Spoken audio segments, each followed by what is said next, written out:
اب Peoples party کے خلاف نیب تو آپ کو پتا ہے نا، وہ گچی مروڑتا ہے، گردنیں مروڑتا ہے، بازو مروڑتا ہے، استعمال کیا جاتا ہے مشکل جب کسی پارٹی کو دکھانا ہو کہ اوقات میں رہو، حد میں رہو۔ تو اب پیپلز پارٹی، کیونکہ حالانکہ پیپلز پارٹی مانی ہوئی ہے، کوئی اعتراض نہیں انہیں، لیکن وہ لوگ کھڑے ہو گئے، شعور آ گیا لوگوں کے اندر، پورا سندھ کھڑا ہو گیا ہے۔ سندھ تو کیا، پنجاب کے اندر لوگ آواز اٹھا رہے ہیں، بلوچستان کے اندر، کے پی کے اندر، پورے پاکستان کے اندر۔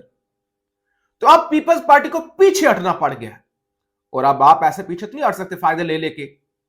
تو اب نیب ایکٹیو ہو گیا، شکنجا کسا جا رہا ہے کہ بھائی اگر آپ نے چلاکی کی نا، جیسے آپ سائڈ پہ ہو گئے، وہ زرداری صاحب چپ کر کے ہسپتال بیٹھ گئے، اور بلاول صاحب نے کہا میں تو نجی دورے پہ دبئی جا رہا ہوں 10-15 دنوں کے لیے، تو لہٰذا اب شکنجا کس دیا گیا۔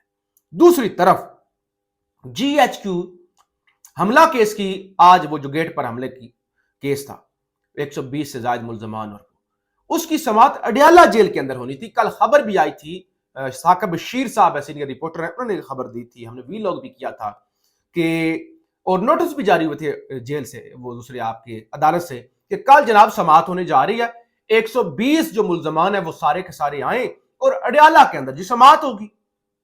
تو ظاہر پابندیاں، اب وہ لوگ جا سکتے تھے، خان کا پیغام آ جانا تھا، ملاقاتیں شروع ہو جانی تھی، سب کچھ ہو جانا تھا، صحافیوں نے جانا تھا عدالت کے اندر اور جیل کے اندر۔ لیکن آج اچانک بتایا گیا کہ نہیں جی، وہ اڈیالہ جیل کے اندر سماعت نہیں ہوگی، بلکہ انسداد دہشت گردی عدالت راولپنڈی کے اندر سماعت ہوگی۔ اور اب یہ خبر آ گئی ہے کہ سماعت ہوئی ہے، مختصر سماعت ہوئی ہے، اور بغیر کسی کاروائی کے 16 اپریل تک جی ایچ کیو حملے کی جو سماعت تھی وہ ملتوی کر دی گئی ہے۔ اب میں آپ کو بتاتا ہوں مراد سعید کیا کر رہے ہیں، یا علیمہ خان کی جانب سے کیا خبر آئی ہے، کیا بیان آیا ہے۔ اس سے پہلے ایک اور خبر سن لیں۔ ARY نیوز کی خبر ہے کہ لیگی رہنما خرم بٹ نے نوبل انسٹیٹیوٹ ناروے کو بانی پی ٹی آئی کے خلاف دستاویزی ثبوت ارسال کر دیے۔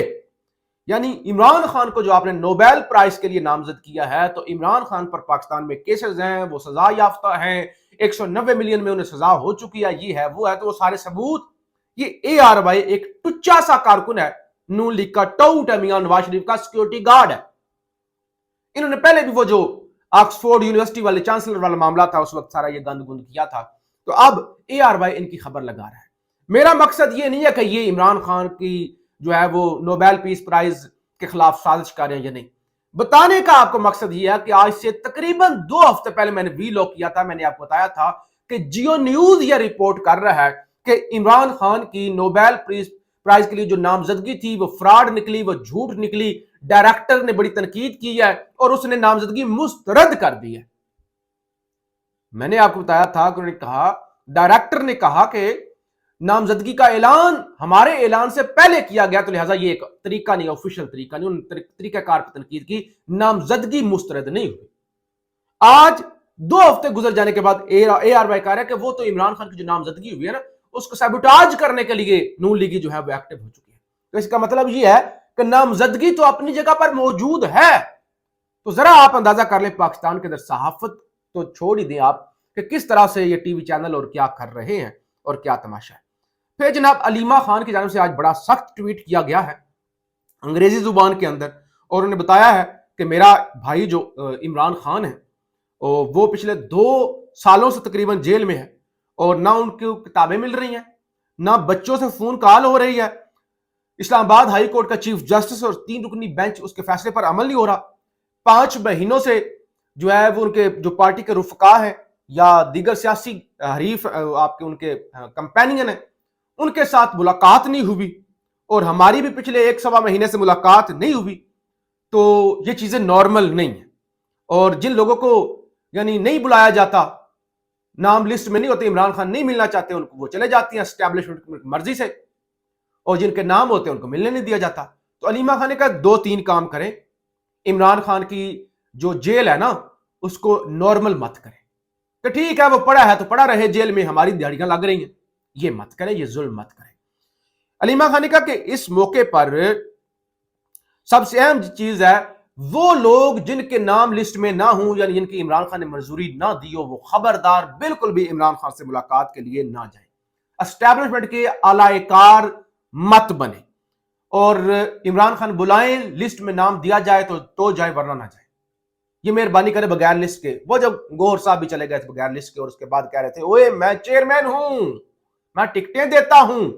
حالانکہ خان کے کہنے کے باوجود ابھی تک عالیہ حمزہ کا نوٹیفکیشن نہیں ہوا اور ایون کل بیرسٹر گور نے کہا تھا کہ میں نوٹیفکیشن کر دوں گا. پتہ نہیں کیا مسئلہ ہے جو عالیہ حمزہ کا نوٹیفکیشن نہیں ہو رہا. دوسرے نمبر پہ علیمہ خان نے کہا ہے کہ جتنے بھی کریٹیکل ڈیسیژنز ہیں, آل critical decision for K P government should be put on hold until Imran Khan is released. کہ جب تک خان رہا نہیں ہو جاتا تب تک یہ منرل مائنز والے اور دیگر اس طرح کے کریٹیکل معاملات ہیں کیونکہ مینڈیٹ عمران خان کا ہے اور ایسا نہ ہو کہ آپ عمران خان کا نقصان کریں تو تب تک آپ ہولڈ پر ڈال دیں. خبردار کچھ بھی ایسا مت کریں. اور پھر جناب آج کرک کے اندر کنونشن ہے. کل آپ کو بتایا تھا کہ بڑا شاندار کنونشن ہوا سوات کے اندر, اس سے پہلے پشاور کے اندر, کل مردان کے اندر بھی ہوا. تو آج کرک کے اندر ہونے جا رہا ہے. سٹیج سج چکا ہے, پنڈال سج چکا ہے, کرسیاں لگا دی گئی ہیں اور یوتھ کے جو ورکر ہیں وہ قافلوں کی صورت میں ابھی سے جو ہے وہ پہنچنا شروع ہو گئے ہیں. تو بظاہر یہ جو میں نے آپ کے سامنے صورتحال بیان کی ہے کہ پی ٹی آئی والے کر کے آ رہے ہیں, یعنی پی ٹی آئی والوں سے مراد جو بظاہر سامنے فیس ہیں یا جن کے پاس اختیارات ہیں یا جن کے پاس عہدے ہیں, کچھ بھی نہیں کر رہے. ادھر سے مولانا اعتراض کر رہے ہیں کہ بھائی مجھے کوئی سیدھی بات بتائیں, یا تو میرے ساتھ بات کریں اتحاد کے حوالے سے یا پھر اسٹیبلشمنٹ کے ساتھ بات کریں, سیدھی بات کریں. اتحاد بنانا ہے نہیں بنانا, اسٹیبلشمنٹ کی گود میں تو نہیں جا کے بیٹھنا. تو لہٰذا لگتا یہ ہے کہ آپ جو کرنا ہوگا مراد سعید ہی کو کرنا ہوگا, ان کے بس کی بات نہیں ہے. پاکستان زندہ باد.